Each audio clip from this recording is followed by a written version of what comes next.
The war had ended, but peace was a ghost that never came. On the fractured horizon of Asterion 9, I walked through the ruins of what used to be a thriving city, its towers now spires of glass and ash, the air thick with the taste of iron and regret. The sun here was cruel, a swollen red giant that seemed to bleed across the sky, too close and too bright. The war had stripped away the ozone, tearing open the heavens and leaving nothing between the surface and the solar wrath.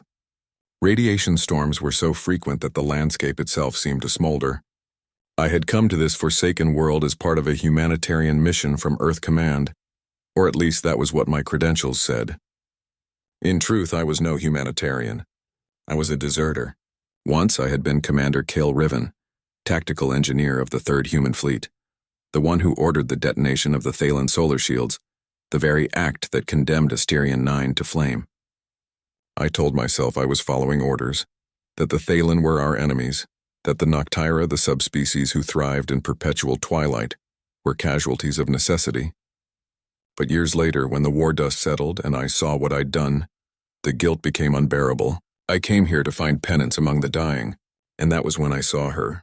She was standing in the skeletal remains of an old temple carved into the rock face, her skin glimmering faintly under the red dusk. At first I thought she was made of obsidian. Only when she moved did I realize she was alive. Her kind, the Noctyra, had evolved beneath layers of atmospheric haze, their bodies transparent enough to absorb minimal light, yet reflective enough to scatter the rest. They were living mirrors, fragile yet radiant. The sunlight was death to them. A direct beam could melt their skin to glass. When she turned, I saw eyes the color of liquid mercury watching me from the shadows. "Human," she said softly, her voice like a cord of silver, melodic yet wary. "You shouldn't be here. Your kind burns everything it touches." I froze, my rifle lowering instinctively. I had expected fear or hostility, but her tone carried neither, only exhaustion. "I'm not here to fight," I said. "Then why are you here?" she asked, tilting her head slightly, her hair flowing like ink in water. I hesitated. The truth was too heavy to speak. "To help," I lied. She studied me for a long moment before stepping back into the darkness, her silhouette melting into the cavern walls.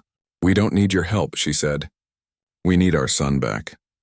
For days after, I returned to that same canyon, helping the survivors rebuild their shelters, scavenging metal sheets to create makeshift shades. The Noctyra population had dwindled to a few hundred, most of them hidden deep underground, living in fear of the light. But among them, her name was whispered with reverence: Sira, the Duskborn. She wasn't their leader by title, but by something far stronger: belief. I saw her again when I delivered salvaged water filters from my camp.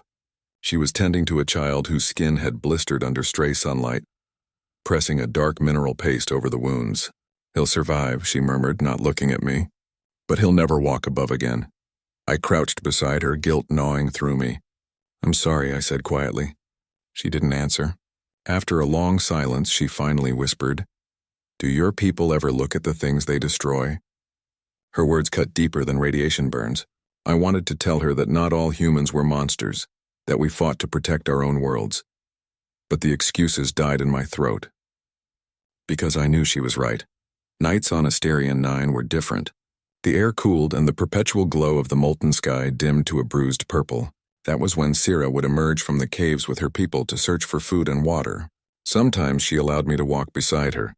She spoke of her world before the war, a planet of silver forests that shimmered beneath permanent clouds, of lakes that reflected the dim starlight like black glass. "We were never meant to see the sun," she told me.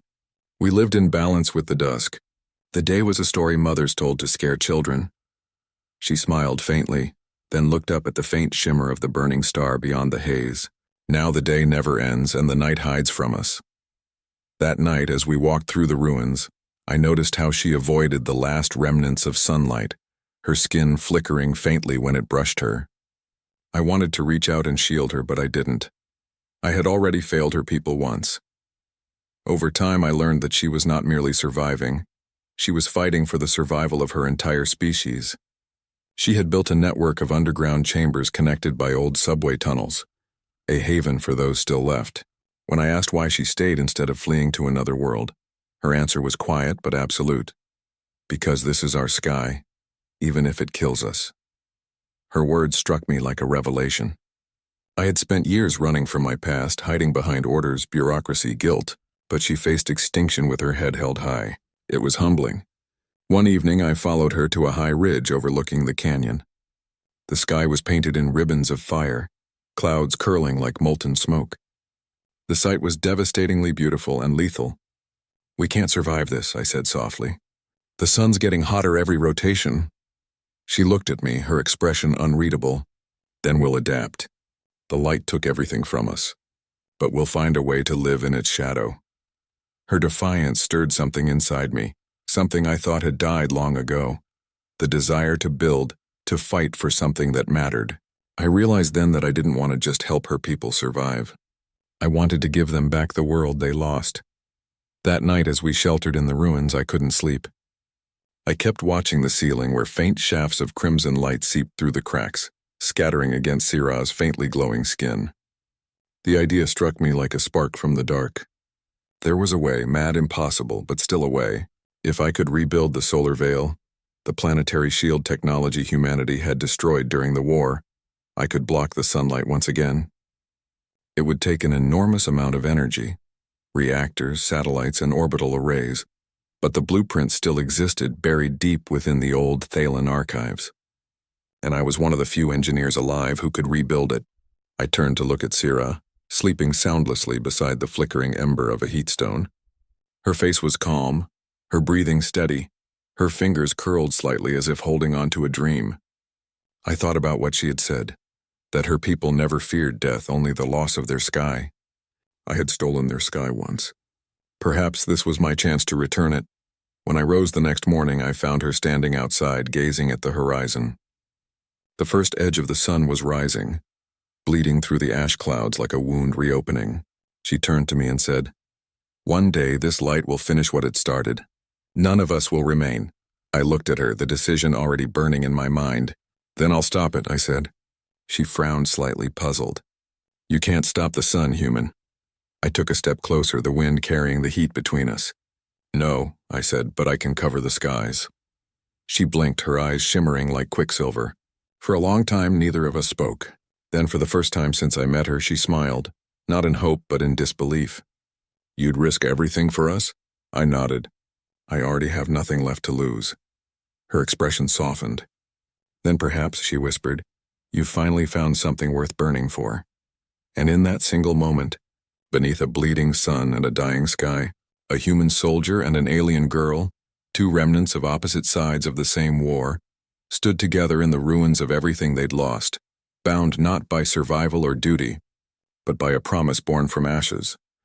The decision to rebuild the solar veil was madness, even by my own standards. The technology had been outlawed after the war, classified as a planetary weapon due to its potential to alter entire ecosystems. It was the same system humanity had once used to shield colonies from solar storms, and later turned into a tool of extermination. But as I looked at the burning wasteland of Asterion 9, I realized there was no moral high ground left to protect. Redemption was not won by obeying laws, but by defying the ones that had birthed the ruin. I began my work beneath the surface, deep in the abandoned tunnels where Sira's people hid. The air there was thick with moisture and the faint hum of life clinging to the edge of extinction. The Noctyra watched me silently as I set up makeshift terminals, old fusion cores and fragments of orbital code drawn from memory. Sira came often, sometimes to observe, sometimes to help. She moved like light refracted through smoke, graceful but cautious, her presence both grounding and unbearable. At first she doubted me, and rightfully so. To her people, humans were destroyers. Every rusted machine was a reminder of our violence. But as the nights passed, she began to believe, not in me perhaps, but in the idea that their sky could one day darken again, not with fire, but with mercy. "If you do this," she warned one evening, her fingers brushing a holographic schematic, "the orbit will destabilize. The humans will notice." I smiled grimly. "Then they'll come for me, but I'll be ready." She tilted her head, the faint glow of her eyes cutting through the darkness. "You think they'll let you fix what they broke?" I looked at her, feeling the weight of every word. "I don't care what they let me do." Weeks bled into months. We scavenged old Thalen reactors from beneath collapsed stations, pulling them up through layers of molten dust and broken glass. The heat was unbearable, the radiation worse, but the Noctyra worked beside me, unflinching. They had nothing left to fear. Every time the sun rose, it seared away another piece of their world. But at night, those endless purple nights, we built. We welded frame after frame, constructing a network of orbital tethers that would soon deploy into the atmosphere. I called it Project Eclipse. It wasn't just an act of engineering, it was an act of defiance. The closer we came to completion, the more I saw the cost written across Sira's body. The radiation was beginning to scar her translucent skin, leaving faint cracks of light beneath the surface as if her body was struggling to hold itself together. "You need to stay underground," I told her one morning as we climbed toward the surface to check the signal relays. She shook her head. "If the sky is to be ours again, I'll see it reborn with my own eyes." The sunlight hit her face as we emerged, and I saw the pain ripple through her form. Her species didn't scream when burned. They shimmered, their bodies scattering the light in waves of silver agony. I tore my cloak from my shoulders and wrapped it around her, dragging her back into the shade. "You'll die if you keep doing this," I said, my voice breaking.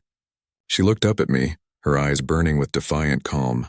"Then let me die under my own sky, not hiding from it." That night I couldn't escape her words. As the generators hummed and the tunnels flickered with blue light, I found myself standing at the terminal, staring at the simulation of the solar coverage array. It would take just 7 orbital relays to complete the veil, each requiring a power surge equal to a small starship. I had 4 built. We were running out of time. The sun's cycle was accelerating, its flares growing more violent, its reach more devastating. Even the deepest caverns were beginning to feel its heat. The Noctyra whispered that the world itself was dying, and that maybe it was time to let go. But Sira didn't. She visited me that night, her footsteps light as breath, her voice soft as dusk. "You don't sleep anymore," she said. I didn't answer. She stepped closer, the faint luminescence of her skin illuminating the metal walls. "You think this will make you forgiven?"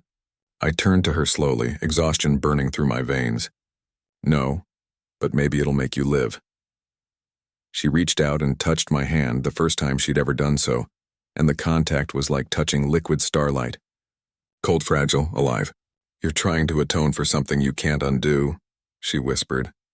"Redemption doesn't bring back the dead." I met her eyes, feeling the words twist like knives. "Maybe not," I said, "but maybe it can protect the living." She didn't answer, but her silence wasn't rejection. It was understanding. When the 5th array launched, the signal rippled across the void, and that's when everything changed. The humans noticed. A week later, orbital scanners picked up movement in Asterion's upper atmosphere. A military transmission broke through my comms. "Unauthorized solar interference detected. Identify yourself." I killed the channel, but I knew what was coming. Earth Command had found me. They would send ships, destroyers, maybe even orbital cannons to dismantle what I'd built. To them, the solar veil wasn't salvation. It was rebellion. Sira found me pacing the command room, jaw tight. "They're coming," I said. She looked at me quietly. "Your people?" I nodded. "They'll destroy the veil." Her expression hardened. "Then we fight." I almost laughed. "Fight them? With what, scrap metal and prayer?" But she didn't smile. "We've been dying for years, Kael. If this is how it ends, then let it end under the sky we deserve."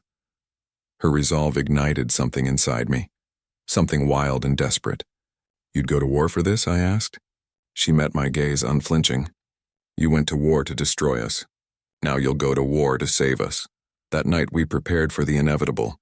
I rerouted the reactors to full capacity, knowing the radiation might kill half of us before the fight even began. The Noctyra armed themselves with scavenged plasma tools and mining charges, crude weapons for an impossible war. As the first human ships appeared in orbit, their silver hulls gleaming like judgment, Sira stood beside me on the cliff overlooking the burning plains.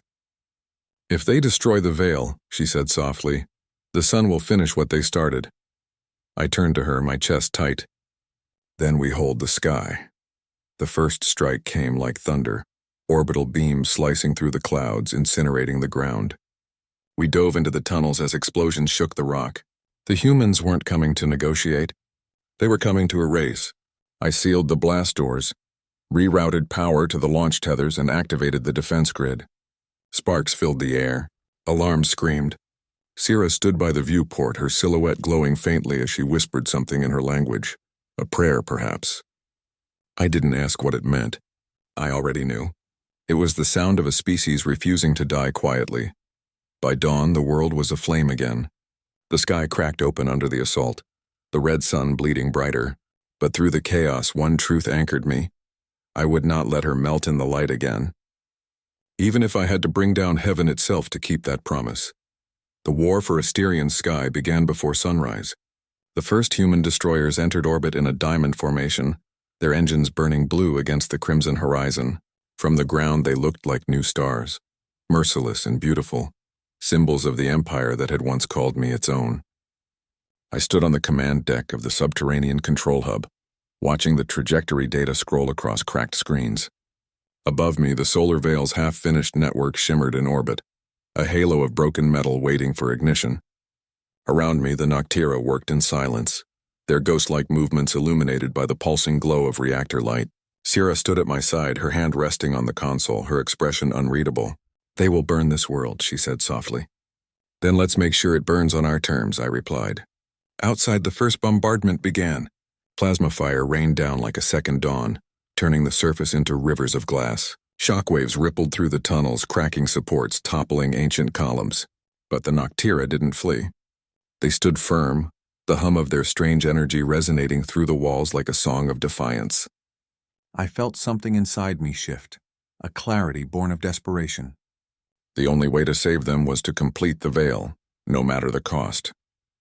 I keyed the terminal, initiating the ignition sequence. The system flashed a warning. Power levels critical. Reactor instability 92%. "We'll overload if you push it," Sira said. I met her gaze, steady. Then we overload together. Above the surface, the orbital tethers began to rise.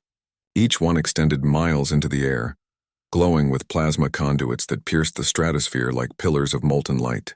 They connected in geometric patterns, forming the skeleton of the solar veil. The human fleet noticed immediately. "This is Commander Rhea of the Terran Vanguard." A voice crackled through the comms, cold and commanding. "Cease all activity and surrender your systems. You are interfering with a restricted zone." I almost laughed at the irony. "Restricted? You restricted life itself when you scorched this planet." Her reply came sharp and efficient. "You are a traitor, Kael Roth. Stand down or we will erase everything left." I cut the transmission and locked the targeting grid. So be it. The first Noctyra cannons fired, primitive, salvaged plasma bursts that barely scratched the destroyers, but it was enough to draw attention. The fleet adjusted formation, splitting to bombard the launch sites. Explosions blossomed across the plain, sending debris high into the sky. But with every detonation, more of the veil unfolded. The system was self-replicating now, constructing itself from the wreckage of human weapons, absorbing the energy of destruction to fuel creation. "It's feeding," Sira whispered in awe. "The veil is learning," I nodded grimly. "Let it learn fast. We won't last long." The ground trembled again as a direct strike hit the upper tunnel network. Fire and pressure roared through the caverns, turning stone into vapor. I pulled Sira into the command alcove, shielding her from the blast. Her body flickered under the heat, her translucent skin refracting light into shards of color. She was dying slowly, her cells unraveling every time the sun's radiation broke through. "You have to go deeper underground," I told her, coughing through the smoke. "Finish the sequence for me if I don't make it." But she shook her head, her voice trembling but resolute. "You promised me the sky, Kael. Don't break it now." I felt my throat tighten, the weight of everything we'd done pressing down like gravity. "If I finish this," I said, "the veil will block not just the light, it'll alter the orbit, it'll freeze half the planet." She smiled faintly, a ghost of radiance in the gloom. "Then we'll learn to live in the dark." For a moment there was no war, no hatred, no empire. Just two beings caught between extinction and creation, bound by a promise no world could comprehend. Then the ceiling cracked and the sunlight poured in like liquid fire. We ran. The corridors above us collapsed as plasma strikes hit the surface. The Noctyra fell one by one, their forms dissolving into mist where the light touched them. Their screams were silent, yet the sound filled the air, vibrating through bone and metal. When we reached the reactor core, the control matrix was failing. Coolant streams burst from ruptured pipes and the fusion rods pulsed out of sync. I slammed my hand on the emergency override, rerouting all power to the upper tethers. It's going to blow, Sira warned. Good, I muttered. Maybe that's what it needs. She stared at me, realization dawning. You're using the explosion to finish the veil. I nodded once. It's the only power source left. Kael, she said, voice breaking. You won't survive that. I smiled, a tired, hollow smile. I don't need to. She stepped closer, grabbing my arm. Then I'll do it. I froze. No. You built this for us, she said. Let me complete it. Her hand glowed brighter, her body trembling as energy coursed through her veins. I can channel it. I was born of light. I can turn it against itself. It'll kill you. It'll save them. Her eyes met mine, shimmering with both fear and grace. You covered the skies for me, Kael. Let me light them one last time. Before I could stop her, she pressed her palm against the fusion conduit. The room exploded in radiance. A wave of white energy consumed everything. The walls, the machines, the noise, until only her voice remained, whispering my name. I staggered back as her form dissolved into pure luminescence, merging with the plasma stream that shot upward through the tunnels, out into the sky. The orbital sensors went wild. Every relay in the solar veil ignited at once, a chain reaction racing across the planet's orbit. From above, it must have looked like a flower blooming in fire, petals of shadow unfurling against the star. The human fleet faltered, their targeting systems blinded. What's happening? Someone shouted over the comms. She's doing it, I whispered, tears cutting through ash on my face. She's finishing it. The sky began to darken, not with smoke, but with the living pulse of the veil as it unfolded completely. Light bent, refracted, and finally dimmed. The sun, once merciless and bright, became a pale memory behind a curtain of artificial night. And in that moment, Asterion breathed again. The surface cooled, the air thickened, the fires died. For the first time in centuries, the Noctyra could stand beneath the open sky without burning. I fell to my knees, staring up at the horizon. The veil shimmered like aurora glass, its edges rippling with color. But Sira was gone. Only a faint trace of her luminescence lingered in the air, drifting like dust through starlight. The comms crackled again, Commander Ria's voice shaken. What have you done, Kael? I looked up at the darkened sky, my voice steady. I kept my promise. There was silence, then the fleet began to withdraw, their engines fading into the void. They didn't understand. They couldn't. To them this was blasphemy, defiance against their control of nature. But to me it was grace. The world had been reborn under shadow, and in that darkness life would find its way again. I walked through the ruins, through ash and light, until I reached the surface where we had first met. The sky above was vast and dim, painted with hues of violet and silver. I could almost hear her voice in the wind, soft and eternal. You did it, she would say. You covered the skies. And though the war was over, I knew peace would never truly come. Because covering the sky was never about redemption. It was about love, the kind that defied suns, laws, and gods. The kind that burns long after the light is gone,